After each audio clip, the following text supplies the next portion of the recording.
Assalamu alaikum wa rahmatullahi wa barakatuh. May peace, blessings, and mercy of Allah the Almighty be on all of you. I am Ahmad Farhat Fidai, and I'm here to provide you a complete overall analysis of the upcoming Asia Cup. This Asia Cup is going to be played in hybrid form, which will be in Pakistan and in Sri Lanka. It will be played in Multan and Lahore. As far Pakistan is concerned, it will be in Kandy, Palikal Stadium, and in Colombo.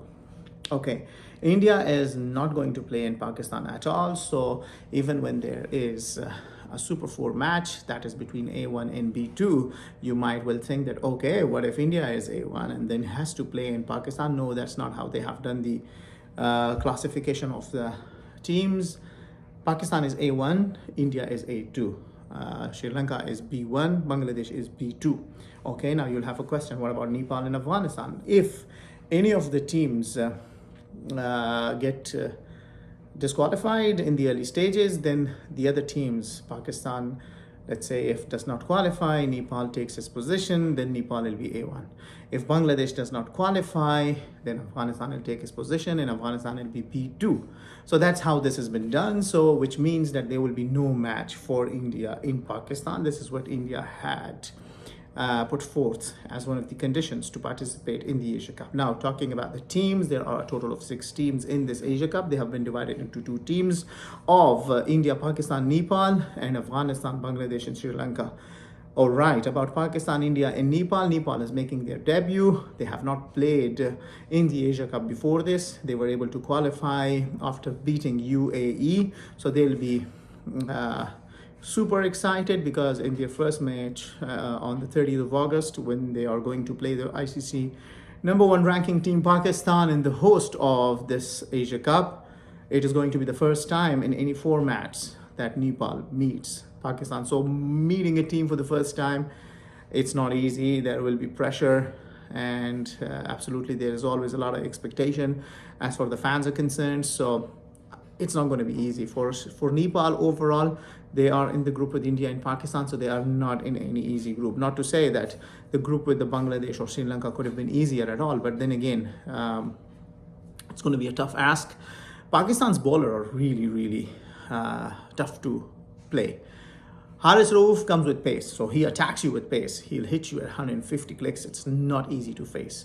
Now, Shaheen Shah Afridi will come with the height option. So when he bowls, he's too high. The moment he releases the ball, it's a little difficult for the batsman to catch it right away, especially when he bowls in the early overs, because there's a lot of movement and it's not easy for the batsman to straight away be able to adjust accordingly.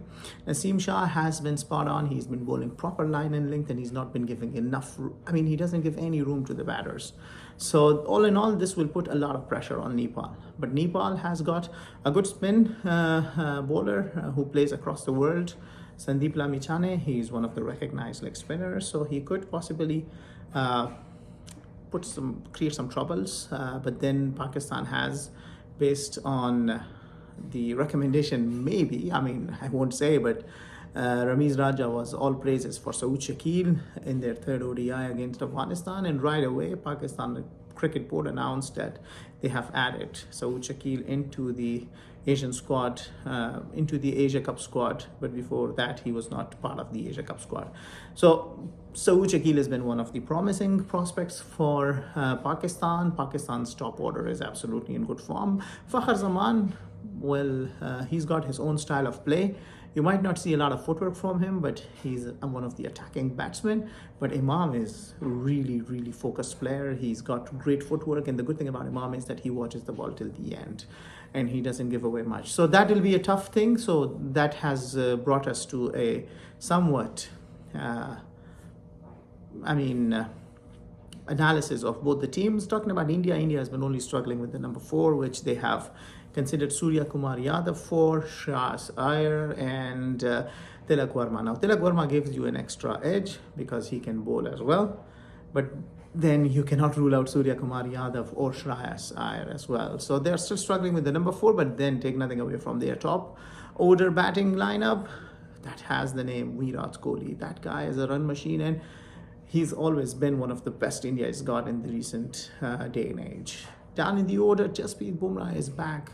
He is a big bowler. Thing about him is that he bowls really accurate Yorkers. So you always want a good bowler to cover your death overs, because a lot of times team give away a lot of runs in the death overs. Now, if you have someone like Mohammad Shami, Jasprit Bumrah, Siraj, they will not give away a lot of runs. And then in the middle overs, Ravindra Jadeja, Kuldeep Yadav with him. So that makes Indian team to be one of the strongest opponents in this Asia Cup.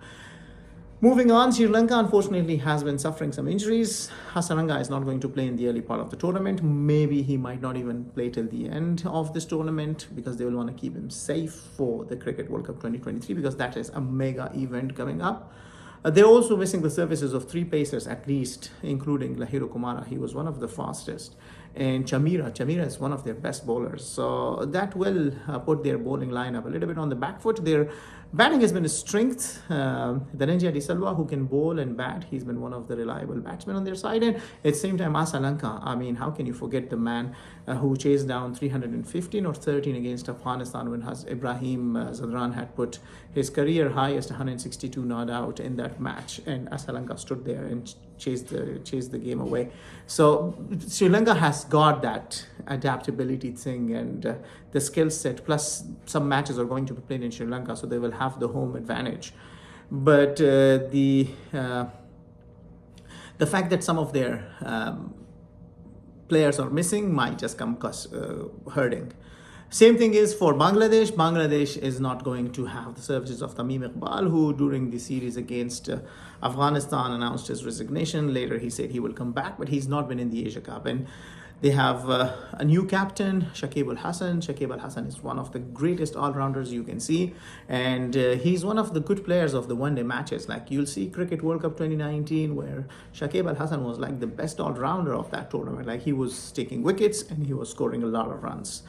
Tawheed Ridoi has been one of the great players that Bangladesh has got. Thing he does is he stays in the middle, he keeps scoring runs, and he doesn't give away his wicket. Afif is another good prospect with Bangladesh. Unfortunately, they're not going to have Ibadat Hossain, who's been really good as for their bowlers are concerned. But Taskeen is really a big name now in Bangladesh cricket and in the fast bowling attack that Bangladesh has. So Bangladesh does make a strong team for the one day, and Afghanistan will be taking them on in their first match in Lahore. So that match is going to be played in Lahore, meaning that there'll be a little bit of a bigger help to the batters. And the fact that our batsmen Rahmanullah Gurbaz and Ibrahim Zadran have been in some good form, we will hope that Bangladesh can be given a tough time, and hopefully maybe they could beat Bangladesh and beat Sri Lanka and qualify to the Super 4. Good thing is so far that Afghanistan has played all the 3 Asia Cup matches in 2014, in 2018, in 2022. All the 3 times they have ended up being number 4. So they have anyways made it to the Super 4. But we will want more. But at this time, I think it is better that we at least hope for them to move on to the next stage, and then you never know. Because if hopefully they move on to the next stage, and if Bangladesh is removed from the equation or Sri Lanka is removed from the equation, then they'll be playing against India and Pakistan, provided if India and Pakistan certainly beat Nepal and qualify to the next round. So that being said, this is how the Asia Cup looks. The pitches are not going to be as easy. Spinners are going to enjoy themselves in the Asian conditions. Saying about spinners, Rashid Khan has about 100 more or less wickets in the Asian conditions. So that is one of the greatest assets in a gift to the Afghanistan cricket. We have Noor Ahmad Lakanwal is another, and we have so many others. So, well, Afghanistan has actually looked into what their problems were in the ODI series they played against Pakistan. They have looked at the middle order, and so as well towards their bowlers. So they'll be coming as one strong and